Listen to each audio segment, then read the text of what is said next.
you're not willing to go in there and face yourself, you're not gonna find anything. You're gonna live right here on surface, man, right here on surface. So if there is an ending to this world and there is somewhere to go and there's a judgment, you're gonna get there and you might see a chart. And that chart may tell you who the f you should have been.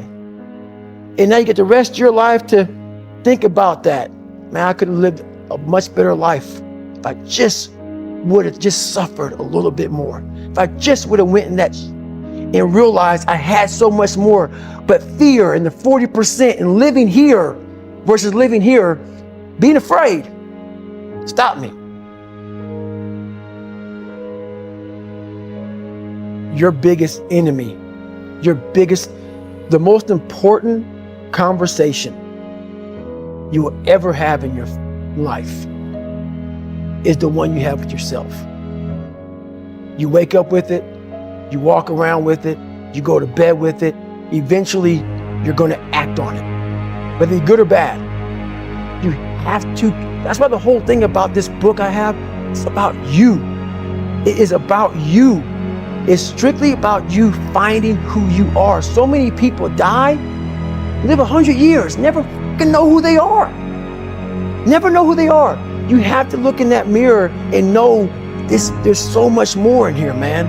Because I can literally right now be a 300-pound guy spraying for cockroaches still to this day if I did not look in that mirror and say, there has to be more to this. This can't be it. And then willing to go into it, dive deep into it, and give all I have to find it. So that's what all that's about.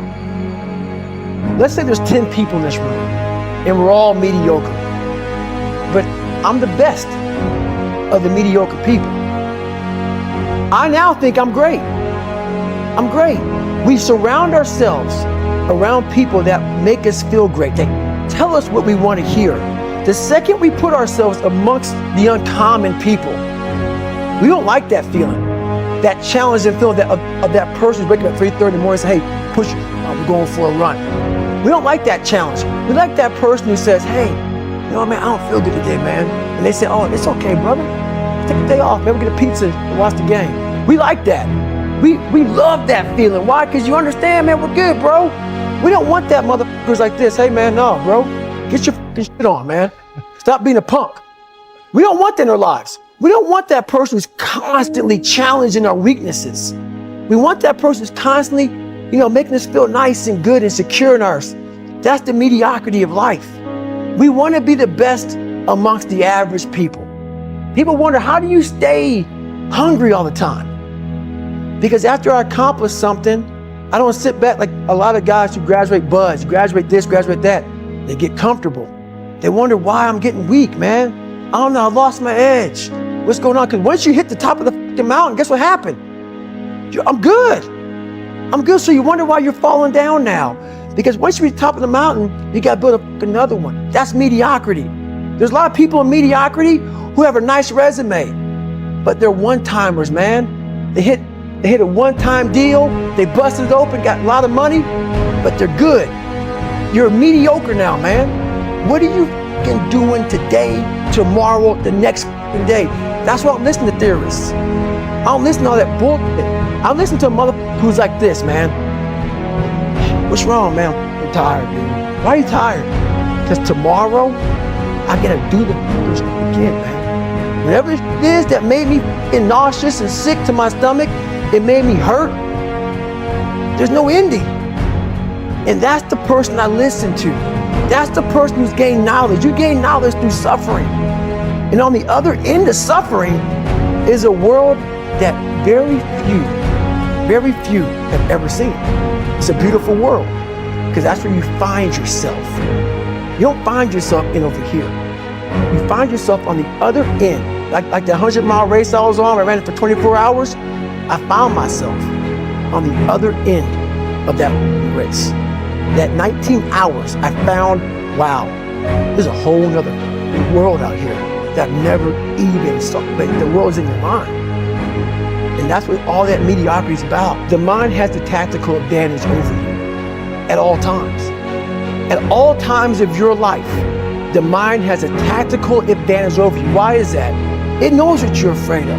It knows your insecurities. It knows your deep, dark lies. And it starts to push you away from that. It pushes you in a direction that is comfortable. The mind controls everything.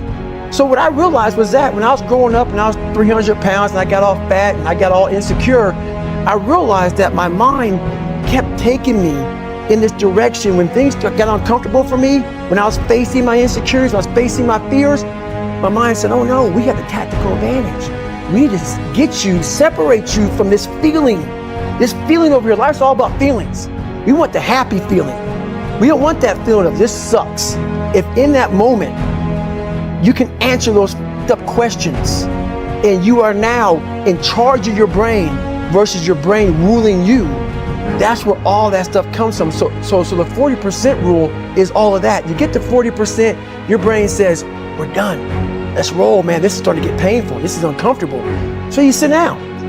You have to figure out ways, and everybody's different. That's how the book kind of talks about, like we all have these things about, 5 steps to this and 4 steps to this. It's not more than that. That's all bullshit. It's a practice that you have to, it's a habit. So if you know that at 40%, I'm feeling pain. At 40%, I'm feeling pain. That's where the 40% rule kicks in. Now it starts. Okay, I'm feeling pain. My mind's saying all this to me. It's saying, get out of here, run, flee. The fight or flight kicks in. Okay, we're done. We're not good enough. It starts telling you all these things. You start to believe it because the mind controls all. This is the time where you have to gain control back of your mind. It's okay. Let me see if I can go 45%. And once you start giving yourself more and more hope and start realizing, okay, the mind starts to be, okay, what are you doing? We're supposed to be going right and you're going left. You start then controlling your mind. Start finding more in yourself. And then it goes from 40% to a lot further than that. But that's the start of it though. Get to the spot where your mind is saying stop. Wherever that is, you gotta get there first. And then that's when that starts to work for you. You gotta control yourself in that moment.